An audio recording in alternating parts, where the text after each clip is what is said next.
Assalamualaikum warahmatullahi ta'ala wabarakatuh. Selamat malam para pemirsa yang ada di rumah, khususnya di channel YouTube Majelis As-Safaat pimpinan dari Bapak Ustadz Dhani Effendi, yakni di Jalan Gubeng Masjid, Surabaya. Tentunya pada malam hari ini kita akan berbincang-bincang dengan seorang spiritual atau orang pintar tentunya, yakni dalam kesempatan pada malam hari ini kita kedatangan tamu. Beliau adalah Bapak Haji Fahrul Reza Amari MA dari Surabaya. Sekaligus beliau adalah jebolan dari Pondok Pesantren Gontor di daerah Ponorogo tentunya. Baiklah, pada malam hari ini kita akan berbincang-bincang mengenai spiritual. Tentunya beliau adalah yang sangat berpengalaman mengenai ini. Untuk itu kami akan menyapa beliau. Assalamualaikum warahmatullahi wabarakatuh. Apa? Waalaikumsalam warahmatullahi wabarakatuh. Pada malam hari ini kita akan berbincang-bincang mengenai spiritual, juga orang pintar tentunya. Apa sudah tahu pada malam hari ini. Dan yang kami pertanyakan bahwa kenapa anggapan masyarakat dianggap musyrik ketika minta tolong kepada kiai ataupun orang pintar, Pak? Mohon penjelasannya. Bismillahirrahmanirrahim. Assalamualaikum warahmatullahi wabarakatuh. Alhamdulillah wa syukurillah, la hawla wa la quwata illa billah. Rabbi shrah li sadri wa yassir li amri wa hlul 'uqdatam min lisani yafqahu qawli. Asyhadu an la ilaha illallah wa asyhadu anna Muhammadar Rasulullah. Allahumma shalli ala sayyidina Muhammad wa ala alihi wa sahbihi ajmain, amma ba'du. Alhamdulillah, pada kesempatan hari ini kita bisa bertatap muka kembali dengan acara ini. Insya Allah menjadi keberkahan kita semua. Yang perlu kita ketahui bahwasanya yang dinamakan orang pintar itu bukan berarti dukun atau apa, ya. Tapi paling enggak dia yang mengetahui di atas rata-rata orang normal biasa. Itu yang dinamakan selama ini di masyarakat, yaitu orang pintar, ya. Bukan berarti saya pintar, enggak, atau itu semuanya hanya sekedar pemahaman masyarakat selama ini, ya. Kenapa kok kita kadang mendatangi atau minta tolong orang kiai atau ustadz itu dianggap syirik? Ya, kita tergantung niat.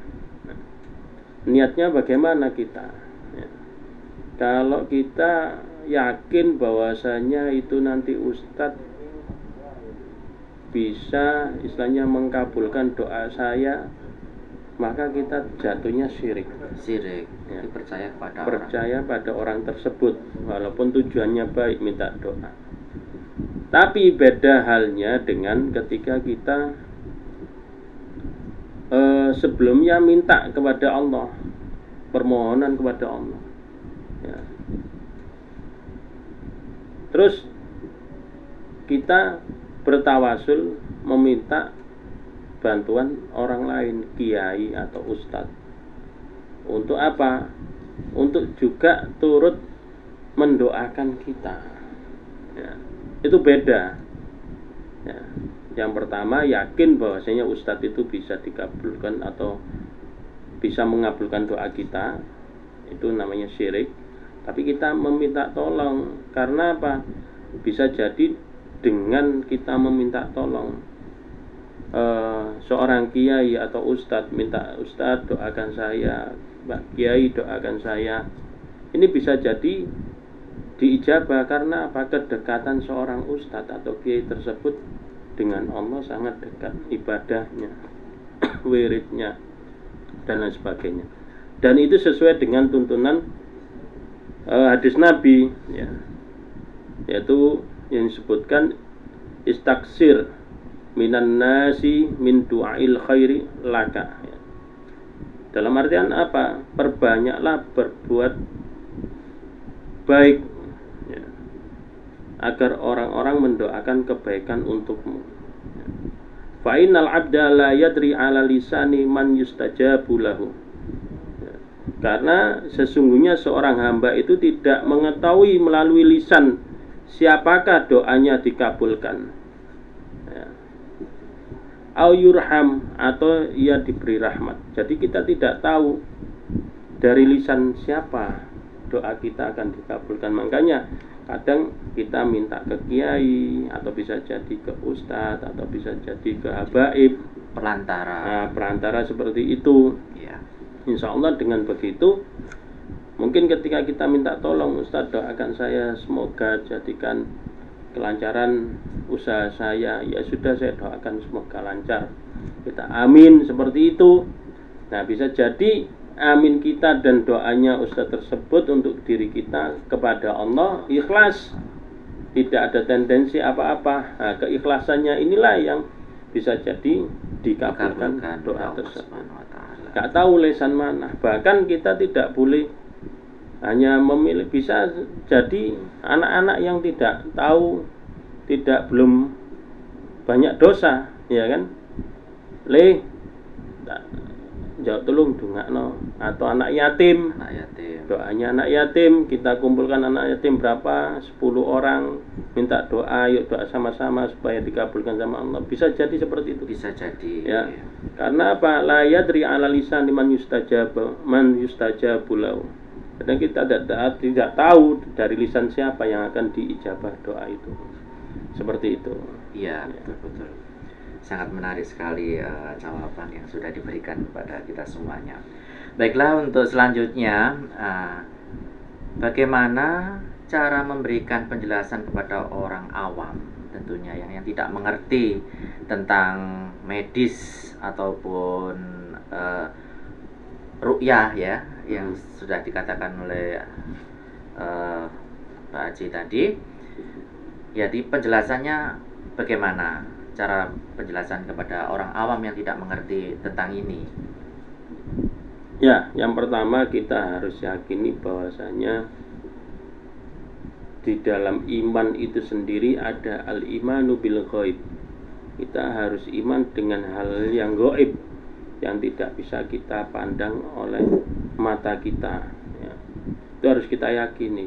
Dalam artian apa? Iman adanya al-ghaib itu bisa jadi iman adanya surga dan neraka, adanya makhluk gaib berupa jin atau bentuk-bentuk yang tidak bisa kita lihat dengan kasat mata dan sebagainya. Itu dulu yang kita imani. Tidak boleh kita serta-merta wes gak percaya jin-jinan, gak percaya ini, tidak bisa, karena tapi buktinya ada. Nah, buktinya ada hal seperti itu, gitu loh. Nah, jadi kita harus, ketika kita diuji oleh Allah dengan sakit atau apapun, bentuk apapun ujian itu, terutama ketika kita sakit ya, bisa jadi ada dua kriteria, itu medis atau non medis. Kalau medis itu larinya ke rumah sakit, kalau non medis bisa jadi melalui pengobatan ru'yah itu sendiri ya. Nah, bisa dicampur adukkan sakitnya kepala atau sakit kepala, sakit perut, diobati dengan cara diru'yah, padahal itu pengobatan medis ya. Dan terus ru'yah itu seperti apa, Pak Haji? Kalau ru'yah itu, kalau pengertian saya itu hanya sekedar judul ya. Iya. Ru'yah itu judul, tapi cara itu banyak cara orang melakukan ru'yah itu sendiri. Kalau orang memaknai, ada yang ru'yah syar'i ya, yaitu dengan cara kita membacakan ayat-ayat Al-Quran, dengan peru'yahnya memakai sarung tangan. Kalaupun perempuan dengan yang perempuan, kalau laki dengan yang laki, tetap yang kita baca ayat-ayat ru'yah atau dengan kalimat-kalimat yang bisa kita yakini bahwasanya itu bisa mengeluarkan hal yang negatif dari tubuh si pasien ya. Bismillahirrahmanirrahim, fil ardi wala fis samai wa was samiul alim. a'udzu bikalimatillahi tammat min syarri ma khalaq, atau ayat kursi, ya Allahu la ilaha illa huwal hayyul qayyum la ta'khudhuhu sinatun. Bisa. Semua ayat Al-Qur'an itu bisa untuk ruqyah. Tergantung si peruqyah itu sendiri bagaimana menempatkan ayat tersebut, ya.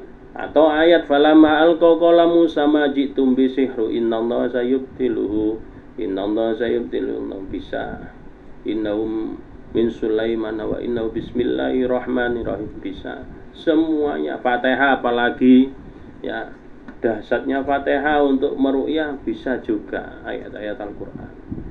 Karena ruqyah itu hanya judul, tapi cara orang banyak melakukan cara yang berbeda-beda, itu harus kita hormati, ya. Kita harus hormati. Ada yang cuman hanya diam, dia bisa mengeluarkan, umpama sini yang sakit dia keluarkan, dia hanya diam tapi nggak membaca ayat. Kenapa kok bisa keluar tanpa membaca ayat? Karena si peruqyah sendiri itu duduknya, zikirnya, wiridnya, tiap geraknya selalu berkomunikasi zikir kepada Allah. Jadi power seorang peruqyah itu lebih kuat, ya. Tanpa kita menyentuh orangnya, baru datang ketika ada orang yang kesurupan, jinnya sudah keluar. Kenapa terjadi seperti itu tanpa harus kita bacakan? Karena power seorang peruqyah itu kuat, sehingga jin tidak kuat dengan kedatangan peruqyah itu sendiri. Seperti itu. Iya. Selanjutnya, pengalaman mistis apa yang paling menarik dari Pak Haji sampai sekarang masih diingat, khususnya dari pasien-pasien yang sudah beruqyah di rumahnya, ya, ini Pak Haji Mahfud? Pengalaman yang sangat luar biasa itu, kadang orang itu mudah mencari jalan pintas. Ini yang pengalaman yang sangat luar biasa. Dalam artian apa? Orang ketika tidak suka dengan orang lain, atau ada persaingan dalam bisnis, persaingan dalam dagang, persaingan dalam jabatan, menurut pengalaman saya, banyak orang ngambil jalan pintas untuk menyakiti orang lawan pesaingnya itu. Ini jangan sampai terjadi. Boleh hati kita sakit, boleh akal pikir kita ini marah, tapi jangan sampai melalui jalan pintas ingin menyakiti seseorang untuk jatuh dia dari usahanya, jatuh dia dari dagangnya, jatuh dia dari jabatannya, sampai dibuat sakit dan sebagainya. Ini kalau pengalaman saya banyak, sangat banyak, sampai pasien itu meninggal pun ada. Kenapa? Karena terlalu lama dan terlalu sakit hatinya luar biasa, sehingga si pasien yang kita hadapi dibuat sakit dan akhirnya meninggal dunia. Oleh karena itu, pengalaman-pengalaman seperti itulah yang jadi kita ini mengetahui hal itu, akhirnya kita harus berkaca bahwasanya jangan mudah-mudah kita berbuat seperti itu, karena dosanya orang yang melakukan seperti itu akan penanggung jawabannya akan luar biasa nanti di akhirat, ya. Di situ. Karena seperti orang berjualan, juga orang-orang yang itu bersaing, itu jadi nantinya larinya ke situ. Biasanya seperti itu. Persaingan dagang, jabatan, ingin supaya temennya ini jatuh, tidak jadi menjabat atau apapun, lurah, ya kan, camat dan sebagainya, kepala desa, bermain seperti ini, akhirnya apa? Benar kamu bisa mencapai apa yang kamu inginkan, tapi tanggung jawab dosa yang kamu lakukan tidak akan pernah bisa tertebus di dunia ini. Ya. Nanti ada catatan sendiri ketika di akhir. Jadi pengalaman saya yang sangat sampai sekarang, pengalaman mistis itu sendiri, ya, menghadapi pasien yang sulit sampai meninggal dunia itulah. yang bisa Karena- menjadi trauma Karena kita. orang awam itu kadang-kadang tidak tahu. Iya. Iya, betul. Iya, tidak tahu mau kemana kita mau berobat. Berobat, iya. Juga mau kemana kita akan untuk ke rumah sakit juga pun tidak akan mengatasi. Ya, intinya ini medis atau non medis bisa secara kita lihat itu kalau di rumah sakit biasanya tidak ditemukan penyakitnya. Padahal kita sakit, tapi kita berobat ke rumah sakit tidak temukan penyakitnya. Kadang-kadang dokter juga tidak ada penyakitnya Iya, seperti itu. bingung. Nah, itu harus bukan alternatif, tapi kita mencari jalan yang lain, Solusi. ya solusi yang lain, yaitu dengan cara non medis tadi. Bisa jadi dengan diruqyah, dibacakan ayat-ayat Al-Quran Supaya dan sebagainya. barang-barang halus ataupun Yang negatif tadi menginggapi pasien bisa keluar dan akhirnya sembuh seperti itu. baca-bacaan Ya. kalimat-kalimat thayyibah. Ya, seperti itu. Baik, para pemirsa, menarik sekali pada malam hari ini. Nah, ini pertanyaan yang terakhir untuk Bapak Haji Fahru Reza Amari. Tentunya beliau yang sudah mendalami di ru'yah ini, tentunya pertanyaan yang terakhir, barangkali dari pemirsa maupun yang ada di rumah ingin ataupun mengalami serupa dari yang diceritakan tadi, di mana ataupun bagaimana cara kita untuk mencari alamat daripada Bapak Haji Fahru Reza Amari ini. Ya, untuk alamat saya tinggal yaitu di Jalan Jagir nomor 322, tepatnya yaitu di Bingkilas Nginden Jaya. Di situ sehari-hari saya di situ karena usaha atau kerja utama saya itu Bingkilas. Oh gitu. Ya, Jadi, kalau hanya ini hanya sekedar bukan sambilan tapi ya titipan. Iya. ataupun menolong. Kita menolong sesama. orang dan lain sebagainya, ini hanya titipan. Alhamdulillah bisa seperti ini. Iya. Bukan kita kerjaan utama, bukan ya, tapi ini sekedar hanya sebagai membantu orang, minta tolong dan lain sebagainya, seperti itu. Iya. Oke, terima kasih Bapak Haji Fahru Reza Amari yang sudah hadir berbincang-bincang mengenai spiritual pada malam hari ini. Tentunya yang terakhir ya, pesan kepada kita semuanya tentang pengobatan medis ataupun non medis, gimana ini pesan dan pesan? Ya Mas, terima kasih banyak. Terakhir ini pesannya seperti ini. Jadi kita selama hidup di dunia ini tentu ada baik, ada buruk, ada jelek, ada baik dan lain sebagainya. Ini tinggal pilihan kita. Ada surga, ada neraka. Ya. Jadi kita tinggal memilih. Kalau kita ini bentengi diri kita dengan sesuai tuntunan Nabi Muhammad, kita perkuat sholat kita 5 waktu, zuhur, asar, maghrib, isya, subuh. Setelah sholat kita wirid dengan wirid 33 itu subhanallah, subhanallah, alhamdulillah, Allahu akbar. Kita tambah dengan sholat duha kita tambah dengan sholat malam kita tambah dengan sholat hajat sesuai tuntunan syariat Islam. Insya Allah tidak semudah orang itu untuk menyakiti diri kita. Ya. Paling kita punya benteng syariat kita itu. Diri kita punya benteng. Kita baca Quran, ya. Ketika kita kena hal seperti itu yang negatif pada diri kita, baca Quran, kita buka a'udzubillahi minasyaiton, itu nggak akan kuat pada diri kita. Tidak untuk. Iya, tidak akan bisa masuk. Karena apa? Benteng yang paling kuat dalam diri kita ini ya kita mulai dari diri kita sendiri itu. Kita yakin bahasanya Allah itulah yang maha melindungi diri kita, ya. Untuk membentengi diri kita, baik dari ayat-ayat Quran yang kita baca, wirid afdalu dzikri fa'lam annahu la ilaha illallah. Lah ini bisa menjadi benteng diri kita juga. Apa yang kalimat-kalimat thayyibah yang kita ungkapkan di lisan ini, semuanya ini masih ada hubungannya dengan, sehingga apa? Orang yang ahli zikir, orang yang ahli wirid, orang yang ahli baca Quran, orang yang ahli sholatnya, tidak mudah orang itu untuk disakiti dengan cara seperti ini, yaitu non medis tadi, dengan serang-serangan seperti ini.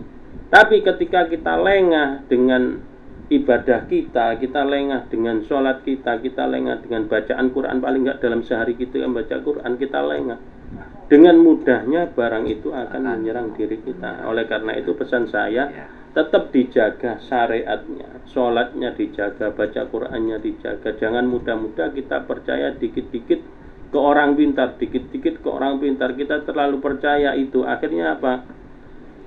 Akal pikir kita akan, yaitu terjadi syirik tadi. Kayaknya Allah tidak bisa menyembuhkan penyakit kita, yang bisa menyembuhkan orang tersebut. Itu yang salah selama ini. Seperti itu. Jalan pintas. Iya, jalan pintas itu. Itu saja, Mas. Terima kasih. Iya, terima kasih Bapak Haji Fahrul Reza Amari yang sudah hadir pada malam hari ini.